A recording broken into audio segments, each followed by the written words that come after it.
Centrally sponsored స్కీమ్స్కి separate account open చేయించారు. ఆ రూల్స్ ఇక్కడ చూసి ఇంతకు దేశం అంతా పెట్టేశారు. ఇప్పుడు ఆ ఫ్లెక్సిబిలిటీ కూడా లేదు ఎవరికి. అంటే ఒక వ్యక్తులు చేసే తప్పులకి వ్యవస్థల్లో మార్పులు ఎట్ట తీసుకొస్తారనేది కేంద్రం లాంటి గవర్నమెంట్ మార్పుల కోసం అవన్నీ చేసే పరిస్థితి వచ్చింది.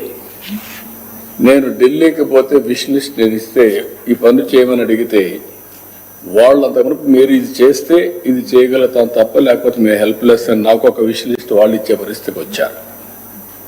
అంటే మీరు లాస్ట్ 2 yearsలో మీరు డబ్బులు ఇచ్చారు. మీరు ఆ డబ్బును వాడకుండా మీరు వేరే పర్పస్కి వాడుకున్నారు కాబట్టి అది ముందు ఖర్చు పెట్టండి, తర్వాత డబ్బులు రిలీజ్ చేస్తా ఉన్నారు. 93 స్కీమ్స్ని మళ్ళీ రివైవ్ చేశాం. పవర్ డిపార్ట్మెంట్ తీవ్రమైన సంక్షోభంలో ఉంది, మామూలు కాదు. 32,000 కోట్ల రూపాయలు పెంచారు. గడవన 15 రూపాయలు అట్లా కరెంటు పీక్ లోడ్ ఫ్యాక్టర్ కోసం 15 రూపాయలు పెట్టుకున్నారు. ఇంకొక పక్కన మీరు ఒకసారి చూసి నేను మొన్న కూడా పేపర్ కూడా రిలీజ్ చేశాను మీకు ఆ డీటెయిల్స్ అని. మళ్ళీ నేను పోలా ఇప్పుడు 9,000 కోట్ల రూపాయలు ఏదైతే సోలార్ విండ్ రెన్యూబుల్ ఎనర్జీస్ ఉన్నాయో వాళ్ళకు డబ్బులు పే చేశారు క్యాపిటల్ కాస్ట్ కింద. అది ఆపరేషన్ ప్రాక్టికల్ నిల్. 9 కరెంటు వాడుకోకుండా ఊరికే వచ్చే కరెంటుని 9,000 కోట్ల రూపాయలు కోర్టు వల్ల వాళ్ళకు పే చేసే పరిస్థితికి వచ్చారు. అది విధ్వంస పాలన. అంటే మనుషులు ఏ విధంగా ఖర్చుగా పోతారనే దానికి ట్యాక్స్ పేయర్స్ మనీ ఏ విధంగా బలైపోతున్నది ఒక ఉదాహరణ మాత్రం. ఇలాంటివి చాలా వరకు జరిగాయి. నేను ఆ రోజు ఒకే మాట చెప్పాం, మళ్ళీ దీన్ని ఘాట్లో పెడతాం,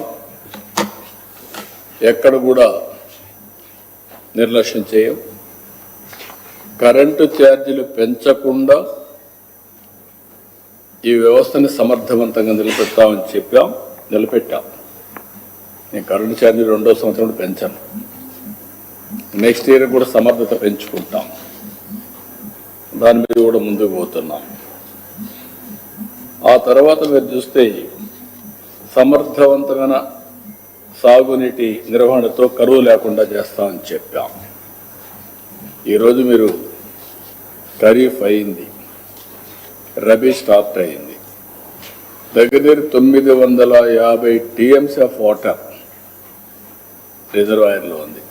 మీరు అవేర్లో చూసుకో 940 ఆ ప్రాంతంలో ఉంటుంది.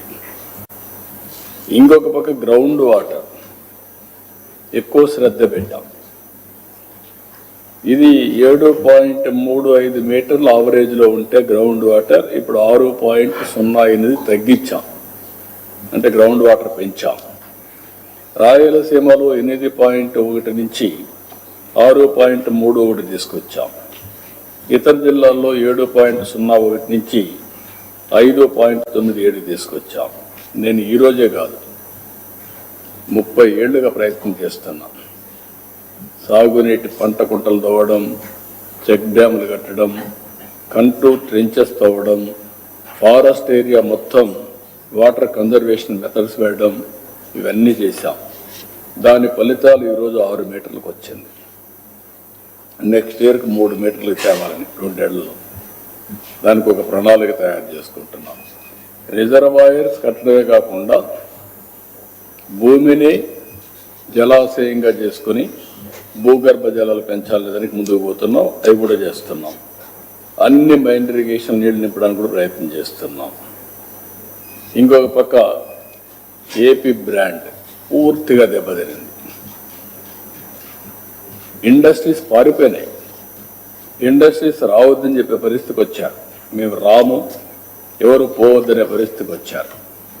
ఈరోజు మళ్ళీ బ్రాండ్ని రివైవ్ చేశాం. మొన్నే 13,26,000 కోట్ల రూపాయలు పెట్టుబడులు వచ్చాయి. 16,30,000 మందికి ఉద్యోగాలు వస్తాయి. SIPB ఇప్పటికే 8,29,000 మందికి 8,29,000 కోట్ల రూపాయలు ఆమోదం చెప్పాం. దీనివల్ల 7,62,000 మందికి ఉద్యోగాలు వస్తాయి. ఇవన్నీ కూడా ఇంకొక పక్క విద్యా వ్యవస్థ ఇంగ్లీష్ మీడియం అనే పేరు పెట్టి పిల్లల జీవితాలతో ఆడుకుని డ్రాప్ అవుట్స్ వచ్చే పరిస్థితికి వచ్చింది.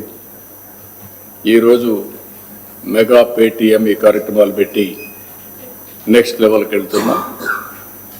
ఒకప్పుడు ఆల్ ఇండియా లెవెల్లో టాప్ 5లో ఉండే విద్యా వ్యవస్థను నాశనం చేస్తే మళ్ళీ దాన్ని రివైవ్ చేసి టాప్ 3లో కానీ నెంబర్ 1 కానీ ఒక ఆల్టర్నేటివ్ ఎడ్యుకేషన్ ఆంధ్రప్రదేశ్ను ఒక మోడల్గా తయారు చేయడానికి ప్రయత్నం చేస్తున్నాం.